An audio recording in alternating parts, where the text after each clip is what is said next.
ಅಲ್ಲ ನೋಡಿ, ನಂದು ಸರಳವಾದ ತೀರ್ಮಾನ ಏನಂದರೆ, ಒಂದು ಐತಿಹಾಸಿಕವಾದ ಸ್ಥಳವನ್ನು ಯಾರು ಕೂಡ ಬದಲಾಯಿಸಬಾರ್ದು. ನೀವು ಹೊಸ ಜಿಲ್ಲೆ ಮಾಡಿಕೊಂಡ್ರೆ ಬೇಕಾದ ಹೆಸರು ಇಟ್ಕೊಳ್ಳಿ. ದಕ್ಷಿಣ ಕನ್ನಡಕ್ಕೆ ಥಾಮಸ್ ಮುನ್ರೋ ಬಂದು ಇದೇ ಕೆನರಾವನ್ನು ಆರಂಭ ಮಾಡಿ ಆಮೇಲೆ ಉತ್ತರ ಕನ್ನಡ ದಕ್ಷಿಣ ಕನ್ನಡ ಮಾಡಿ ಭಾಳ ದೊಡ್ಡ ಇತಿಹಾಸ ಇದೆ ದಕ್ಷಿಣ ಕನ್ನಡ ಜಿಲ್ಲೆಗೆ, ಉತ್ತರ ಕನ್ನಡ ಜಿಲ್ಲೆ ದಕ್ಷಿಣ ಕನ್ನಡ ಜಿಲ್ಲೆಗೆ. ಬೇಸಿಕಲಿ ಹೆಸರು ಬದಲಾವಣೆ ಮಾಡಬಾರ್ದು ಒಂದು.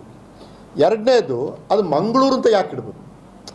ಈಗ ಮಂಗಳೂರು ಶಕ್ತಿ ಕೇಂದ್ರ, ಅಲ್ಲಿ ಉಳಿದ ಜಿಲ್ಲೆಗಳು ಸುಳ್ಯ ಇದೆ, ಬೆಳ್ತಂಗಡಿ ಇದೆ, ಆಮೇಲೆ ಮೂಡಬಿದ್ರೆ ಇದೆ, ಕಾರ್ಕಳ ಇದೆ. ಈ ಶಕ್ತಿ ಕೇಂದ್ರವೇ ಯಾಕೆ ಅವರನ್ನು ಡಾಮಿನೆಂಟ್ ಮಾಡಬೇಕು? ಅದು ನೋಡಿ, ಭಾಷೆಯಲ್ಲಿ ಸ್ಪಷ್ಟ ಇದೆ. ಈ ತುಳು ಭಾಷೆ ಎಲ್ಲ ಕಡೆ ಮಾತಾಡ್ತಾರೆ. ಆದರೆ ಸಿನಿಮಾದಲ್ಲಿ ತುಳು ಬಂದರೆ, ಯಕ್ಷಗಾನದಲ್ಲಿ ತುಳು ಬಂದರೆ, ಭಾಷಣಗಳಲ್ಲಿ ತುಳು ಬಂದರೆ ಆ ತುಳು ಮಂಗಳೂರು ತುಳು.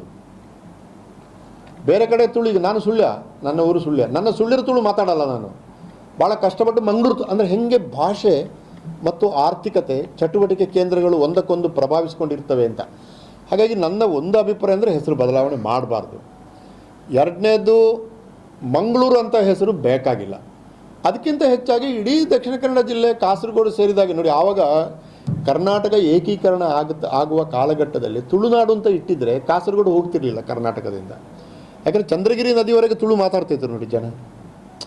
ತುಳು ಅಂತ ಹೇಳಿದಾಗ ಜನ ಎಲ್ಲ ಒಟ್ಟಿಗೆ ಬರ್ತಾಯಿದ್ರು. ಕನ್ನಡ ಅಂತ ಹೇಳಿದಾಗೆಲ್ಲ ನಾವು ತುಳು ಮಾತಾಡೋದು ಅಂತ ಬೇರೆ, ಅದೊಂದು ಬೇರೆ ಆಯ್ತು. ಹಾಗಾಗಿ ಒಂದು ವೇಳೆ ಹೆಸರು ಬದಲಾವಣೆ ಮಾಡಬೇಕು ಅಂತಿದ್ರೆ, ಮೊನ್ನೆ ಡಾಕ್ಟರ್ ಚಿನ್ನಪ್ಪ ಗೌಡರು ಭಾಳ ಒಳ್ಳೆಯ ಲೇಖನ ಒಂದು ಬರೆದ್ರು. ತುಳುನಾಡು ಅಂತಲೇ ಇಡ್ಬೋದು. ತಮಿಳುನಾಡಿದೆ, ತುಳುನಾಡಿದೆ, ಏನು ತಪ್ಪು?